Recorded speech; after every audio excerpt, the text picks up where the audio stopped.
আমরা অনেক মসজিদে এক পাশে আল্লাহ এক পাশে মোহাম্মদ লেখা দেখি।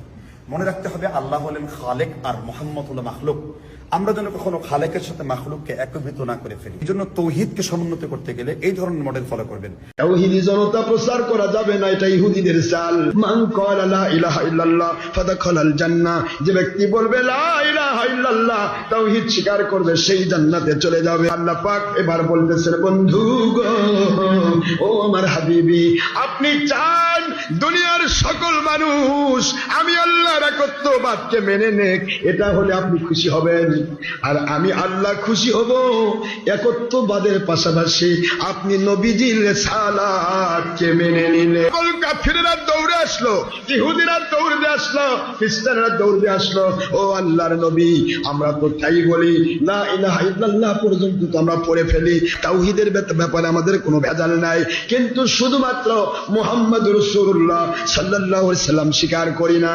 কাজে আপনি বলেছেন মান ক্বালা লা ইলাহা ইল্লাল্লাহ ফাদাখালাল জান্নাহ, যে ব্যক্তি বলবে লা ইলাহা ইল্লাল্লাহ, তাওহীদ স্বীকার করবে, সেই জান্নাতে চলে যাবে। সুতরাং আপনার কথা মতো আমরা তো সঠিক পথ আছি, জান্নাতি হয়ে যাব।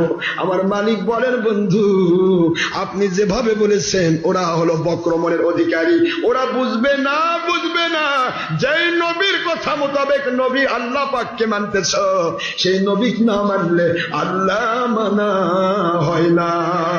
যারা তাওহীদের গল্প করে, তাওহীদি জনতা বলে প্রচার করে, তাওহীদি জনতা প্রচার করা যাবে না, এটা ইহুদিদের চাল। কারণ তাওহীদ শুধু বললে, রিসালাত স্বীকার করলে ঈমানদার হতে পারবে না। তাওহীদের পাশাপাশি রিসালাত থাকতে হবে, তবে আপনি মুসলমান হবেন।